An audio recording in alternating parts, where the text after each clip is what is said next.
સુરતમાં રહેતા અને ઓટો ગેરેજ ચલાવતા પુરુષોત્તમભાઈ પીપળિયાની ઉંમર એમ તો 65 વર્ષ છે, પણ એમની નવી નવી ખોજ એમને ચર્ચામાં રાખે છે. પુરુષોત્તમભાઈ પીપળિયા ઓટો ગેરેજ ચલાવે છે. એમને વધુ એક ખોજ કરી છે આર્ટિફિશિયલ રેન કરાવવાની. આર્ટિફિશિયલ રેન કરાવવાની જે ખોજ છે એમની, ને એમના માટે કેન્દ્ર સરકાર પાસેથી પેટન્ટ પર રજીસ્ટર્ડ કરાવી લીધી છે. પુરુષોત્તમભાઈ અમારી સાથે છે.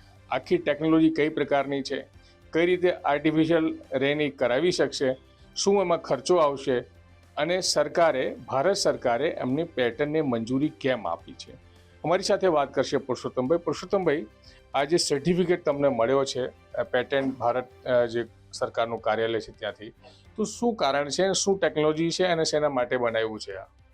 આર્ટિફિશિયલ રેન ટેકનોલોજી, પ્રોડ્યુસિંગ ટેકનોલોજી એટલે જે પાણીની શોર્ટેજ હોય ત્યારે આ કૃત્રિમ વરસાદ અત્યારે ભારત સરકાર આપણે ટ્રાયલ ચાલે છે એ ક્લાઉડ સીડિંગ કહેવાય છે. ક્લાઉડ સીડિંગમાં કેમિકલ યુઝ કરી અને વરસાદ વરસાવવા માટે એટલે પોલ્યુશન કંટ્રોલ થાય છે, ગ્લોબલ વોર્મિંગમાં પ્રોબ્લેમ આવે છે. પછી મેં વિચાર કર્યો કે આ નેચરલી વરસાદ વરસાવો તો નેચરલી તો અત્યારે જે વરસાદ ક્લાઇમેટની અંદર વરસાદ વરસે છે, સમુદ્રને વાદળ બને, વાદળને યોગ્ય વાતાવરણ મળે તો વરસાદ વરસે. ક્યારેક વરસે ક્યારેક ન વરસે, પણ પરફેક્ટલી 100% વરસાદ વરસાવો હોય તો મેં ડિસાઇડ કરીને બહુ ડિસાઇડ કરીને એક આઈડિયા બનાવ્યો અને પ્રોજેક્ટ બનાવ્યો અને આ રીતનું પેટર્ન એપ્લાય કર્યો અને સક્સેસફુલ થઈ ગયેલો. કઈ પ્રકારે આ પેટર્ન તમારી તૈયાર થઈ છે અને સરકારને આપે શું શું કહ્યું કે ભાઈ આર્ટિફિશિયલ રેન તમે કરાવી શકશો, તો એના માટે શું ટેકનોલોજીનો ઉપયોગ કરવામાં આવશે? આ ટેકનોલોજી એટલે જે નેચરલી જે સિદ્ધાંત છે એને સિદ્ધાંતને લગતા મેં આ ડિસ્ક્રિપ્શન આપ્યું, પણ જે ક્લાઇમેટની અંદર વરસાદ વરસી નથી શકતો એના માટેનું હ્યુમિડિટી પૃથ્વી પર છે, હ્યુમિડિટીને કન્ડન્સિંગ કરવા માટેનું આખો ટેકનોલોજી રજીસ્ટર કરાવેલી.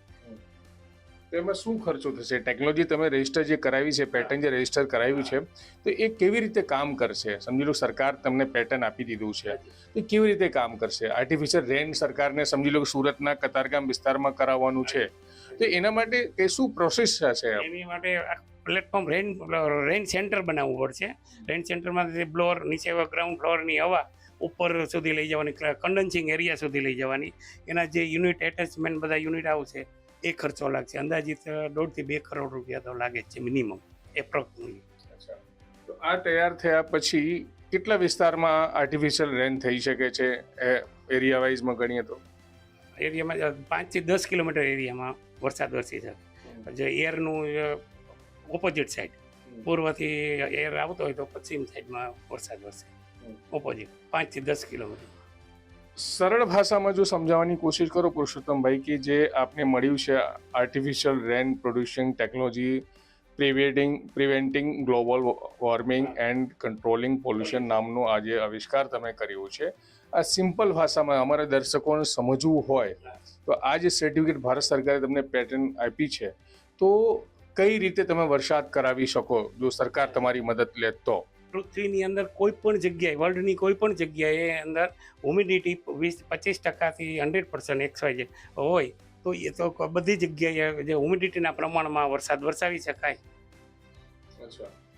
અને વરસાદ વરસાવવાથી જે ક્લાઇમેટનું 2 થી 5 કિલોમીટર એરિયાની અંદર ગ્લોબલ વોર્મિંગ એટલે ટેમ્પરેચર, પૃથ્વીનું ટેમ્પરેચર હાઈ હોય તો એ રિડ્યુસ થાય છે. એના માટે ગ્લોબલ વોર્મિંગ કંટ્રોલ થાય છે અને પોલ્યુશન કંટ્રોલ પણ થાય છે. તો મશીનરી કઈ પ્રકારની હશે યુઝ કરવા માટે? મશીનરીઓ પણ જોઈએ ને, કેમ કે મશીનરી વગર તો શક્ય નથી. તો સેન્ટ્રીફ્યુગલ બ્લોઅર જે કન્ડન્સ કરે હવા, હ્યુમિડિટી હવા સક્શન કરી અને હાઈ પ્રેશર લો પ્રેશરથી અંદર ઉપર મોકલે છે. ઉપર મોકલે ફ્લેક્સિબલ પાઇપથી હેલિકોપ્ટરો ભેજો, હેલિકોપ્ટર સ્ટેબલ રાખી અને એર મિક્સરમાંથી આઉટફ્લો થાય એર, પેલું હ્યુમિડિટી હવા ક્લાઇમેટની ઠંડા એરિયાની અંદર પ્રોસેસ કન્ડન્સ થઈને બાષ્પરૂપે પાણી બની જાય છે. તો હેલિકોપ્ટર થ્રુ થઈ શકે?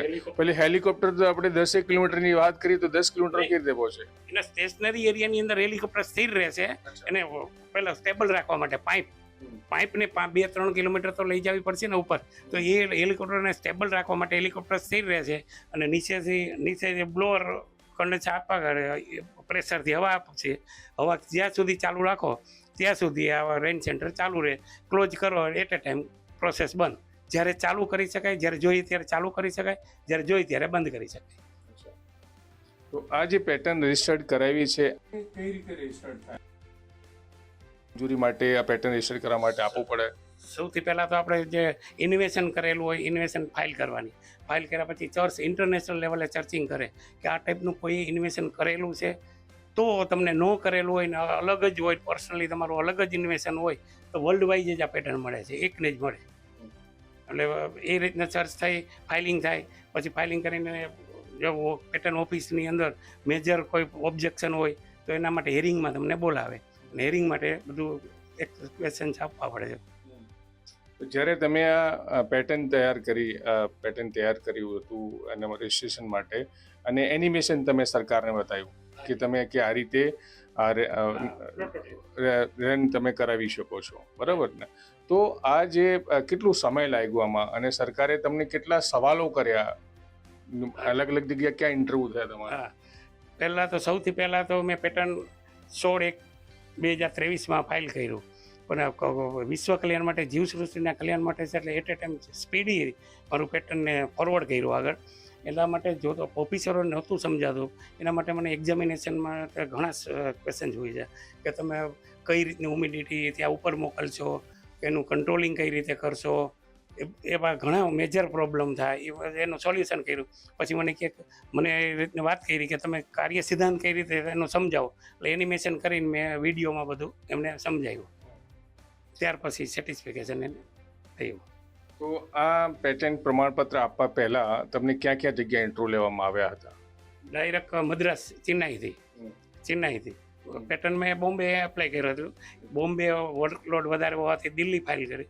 દિલ્હીથી મદ્રાસ એક્ઝામિનેશનને મોકલ્યું હોય કંટ્રોલર. એટલે જે XYZ એ પેટર્ન ઓફિસરની મેટર છે. ઓકે, તો હવે તમે જે ટેકનોલોજી એનિમેશનના માધ્યમથી જે કંઈ બી અધિકારીઓને જણાવ્યું, ભારત સરકારને જણાવ્યું છે, જો ભારત સરકાર એમાં અમલ કરે તો તમે કોઈ પણ જગ્યા તમારા એનિમેશન આધારે જે સિસ્ટમ બતાવ્યું છે 10 કિલોમીટરનો વરસાદ કરાવી શકો છો. હાજી, બિલકુલ. આ પુરુષોત્તમભાઈ છે પીપળિયા, એમ તો એમનું ઓટો ગેરેજનું કામ છે, સુરતમાં ઓટો ગેરેજ ચલાવે છે વર્ષોથી. અગાઉ અમે વાત કરીએ તો એમને એક પાણીથી કાર ચાલે છે, એક એવું પણ ટેકનોલોજી બનાવી હતી.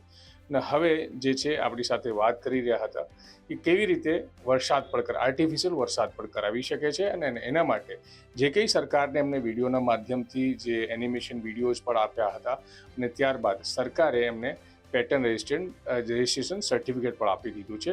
પણ આ ટેકનોલોજીની વાત છે, સામાન્ય માણસને કે અમને તમને બહુ ઝડપથી સમજમાં નહીં આવે, પણ એમને એક પેટર્ન સર્ટિફિકેટ તો ભારત સરકાર દ્વારા આપવામાં આવ્યું છે.